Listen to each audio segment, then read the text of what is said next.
Hi అండి. అందరికీ welcome to Swapna kitchen. ఈరోజు మనం ఎగ్ తోటి చికెన్ కర్రీ ఎలా చేసుకోవాలో చూద్దాం రండి. చాలా అంటే చాలా బాగుందండి. ఒకసారి ట్రై చేసి చూడండి. నేను ఒక బౌల్ తీసుకొని అలా ఉప్పు, కారం, పసుపు, మసాలా వేసి ఒక 8 ఎగ్స్ తీసుకున్నా నేను.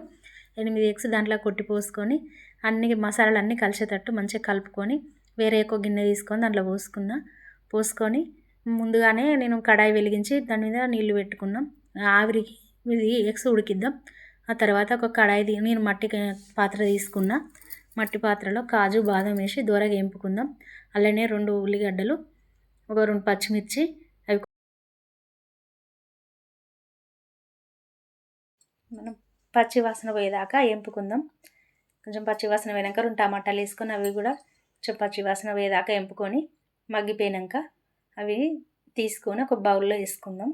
ఆ మిశ్రమం అంతా తీసుకొని ఒక బౌల్లో వేసుకొని అవి చల్లారాలి. మొత్తం పూర్తిగా చల్లారినాక ఈలోపు మనం ముందుగానే ఆవిరి కింద ఉడికించుకున్న ఎగ్గుని బయట పెట్టేసి క్యూబ్స్ లెక్క అవి కట్ చేసుకుందాం. కట్ చేసుకొని ఒక ప్లేట్లోకి తీసుకుందాం. అవి చూడండి ఎలా ఉన్నాయో. చికెన్ ముక్కలు లెక్కలు, అల్లం, వెల్లుల్లి మనం ముందుగానే ఎంపి పెట్టుకున్న మిశ్రమం అంతా దాంట్లో వేసుకుందాం. వేసుకొని అవి మెత్తగా గ్రైండ్ చేసుకుందాం. చూడండి అలా దాంట్లో మసాలా దినుసులు అన్నీ వేసి మనం మిక్సీ పట్టుకున్న మిశ్రమం దాంట్లో పోద్దాం. కొంచెం పచ్చి వాసన పోయేదాకా ఉంచుకుందాం. దాంట్లోనే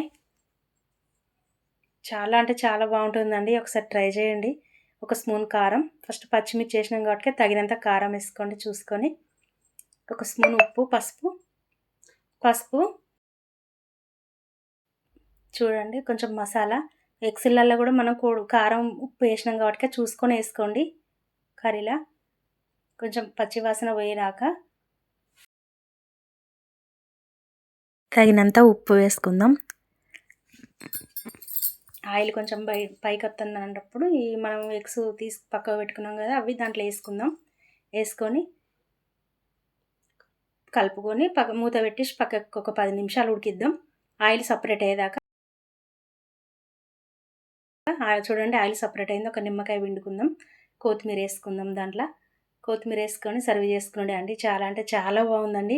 మా పిల్లలైతే అసలు గిన్నె చేసుకొని తిన్నారండి.